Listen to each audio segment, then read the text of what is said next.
Class 7th के सभी प्यारे छात्रों का स्वागत है उनके अपने चैनल सूर्य ऑनलाइन क्लासेस में। तो आप सभी विद्यार्थी कैसे हैं? आशा करते हैं मस्त होंगे। तो क्लास 7th के जितने भी छात्र हैं और उनका हाफ ईयरली एग्ज़ाम 10 सितंबर से शुरू होने वाला है, तो आप सभी विद्यार्थियों से हम निवेदन करेंगे कि इस वीडियो को पूरा देखिए, क्योंकि आपका जो 10 सितंबर को सामाजिक विज्ञान का पेपर होने वाला है ना, उसका एकदम ओरिजिनल और 100% रियल सब्जेक्टिव और ऑब्जेक्टिव लेके आ चुके हैं।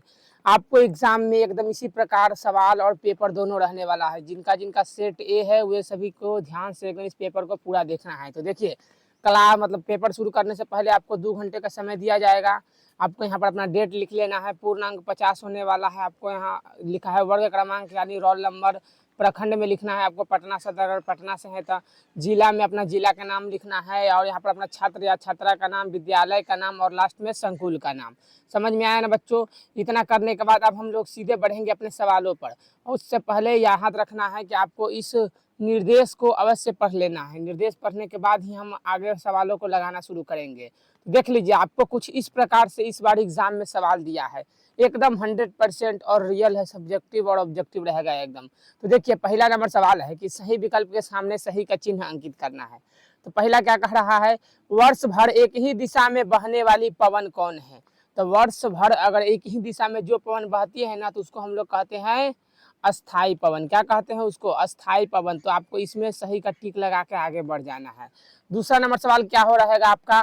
तो लद्दाख में पाया जाने वाला महत्वपूर्ण जानवर कौन है? तो लद्दाख में पाया जाने वाला महत्वपूर्ण जानवर होता है बच्चों याक। आपको दूसरा नंबर का ग लगा के एकदम आगे बढ़ जाना है। तीसरा नंबर सवाल आपका एकदम सेम टू सेम यही रहेगा बच्चों कि मुगल कालीन स्थापत्य कला अपने चरम पर कब पहुंचा था? तो तीसरा का क्या हो जाएगा? शाहजहां के काल में पहुंचा था मुगल काल। तो एकदम आपको सी ग नंबर मार के आगे बढ़ जाना है। अब देखिए यहाँ पर आगे कैसा सवाल रहेगा। तभी एक और 4 को आपको ऑब्जेक्टिव रहेगा, याद रखिएगा 4 ऑब्जेक्टिव टाइप क्वेश्चन रहेगा। तो चौथा नंबर क्या है कि इनमें से जलीय उत्पादन कौन है? मतलब जल में कौन सा उत्पादन किया जाता है? तो मखाना को जल में उत्पादन किया जाता है। समझ में आया ना? तो आपको क नंबर मार के आगे बढ़ जाना है। अब देखिए, दूसरा नंबर सवाल आपका क्या रहने वाला है कि रिक्त स्थानों की पूर्ति कोष्ठक भर कर करना है। मतलब इसमें से 2 ऑप्शन दिया है और चुन के आपको यहाँ पर लिख देना है। तो पहला नंबर सवाल आपका एकदम यही रहेगा कि दैनिक तापमान डैश में मापते हैं। तो तापमान को हम लोग किस में मापते हैं? सेल्सियस में। तो इसमें टिक लगा के और इसको यहाँ पर लिख देना है। समझ में आया? अब दूसरा नंबर सवाल देखिए क्या है कि चक्रवात के केंद्र में डैश हवा दाब होता है। मतलब ज्यादा हवा होता है दबाव की कम दबाव। तो यहाँ पर लिखना है ज्यादा दबाव होता है चक्रवात के केंद्र बिंदु में एकदम। तो हो गया तीसरा नंबर सवाल आपका। देखिए तीसरा नंबर सवाल क्या रहने वाला है कि कथकली डैश राज्य का प्रमुख नृत्य है। तो कथकली कहाँ का नृत्य है बच्चों? तो क्या लिखना है? केरल लिख के यहाँ पर केरल में टिक मार देना है। 5वां नंबर सवाल रहेगा कि भारत के पश्चिमी भाग में डैश रेगिस्तान है। तो भारत के पश्चिम में कौन सा रेगिस्तान है? तो थार रेगिस्तान लिख के यहाँ पर टिक मार देना है। तो आगे बढ़ते हैं। अब देखिए 2 को सवाल आपको करवा दिया। तीसरा नंबर सवाल आपका रहने वाला है मिलान करने वाला। इसमें क्या करना है? तो कॉलम क को कॉलम 1 से मिलाना है। तो देखिए कैसे मिलाएंगे। तो पहला बात क नंबर है कि बंदरगाह नगर। बंदरगाह नगर कहाँ पाया जाता है? तो गोवा में। तो पहला का चौथा में मार देना है। दूसरा नंबर है मीराबाई। तो मीराबाई के कहाँ के है? तो राजस्थान से संबंधित है। तो इसको इसमें से हटा देंगे।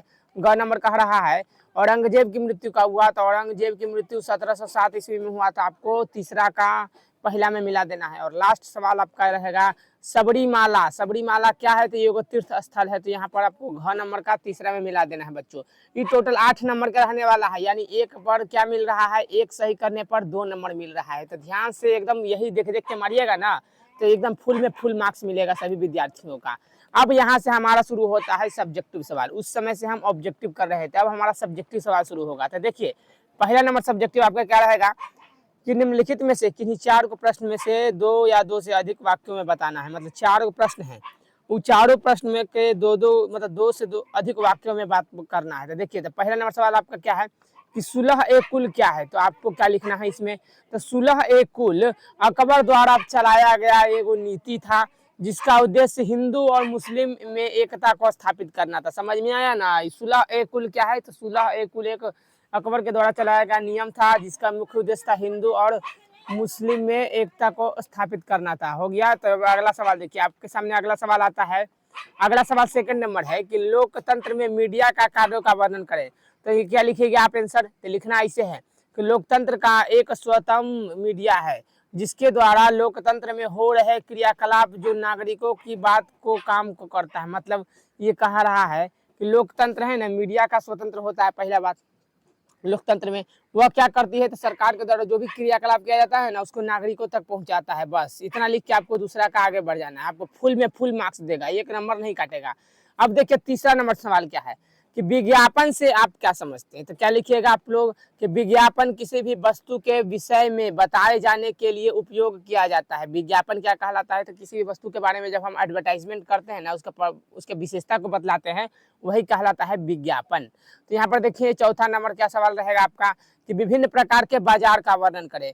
तो आपको कौन से बाजार के बारे में लिखना है तो लिखना है स्थानीय बाजार, प्रादेशिक बाजार, राष्ट्रीय बाजार और चौथा अंतर्राष्ट्रीय बाजार। 4 तरह के बाजारों के बारे में हमने बता दिया बच्चों। तो यहाँ पर देख लीजिए, अब एगो आया यहाँ पर 5वां नंबर सवाल कि पानीपत के मैदान में से होने वाला प्रथम लड़ाई भारतीय इतिहास में क्या महत्व रखता है। तो क्या लिखिएगा आप सभी 5वां का कि पानीपत की लड़ाई, प्रथम लड़ाई में 21 अप्रैल 1526 को लड़ा गया था। मतलब इस लड़ाई के पश्चात भारत में मुगल साम्राज्य की नींव पड़ गया। तो आपको 5वां का एकदम यही आंसर लिख के आना है। 6ठा नंबर सवाल विद्यालय पर स्तर पर चलाए जाने वाले मध्याह्न भोजन पर क्या समझते हैं, यही बोला है।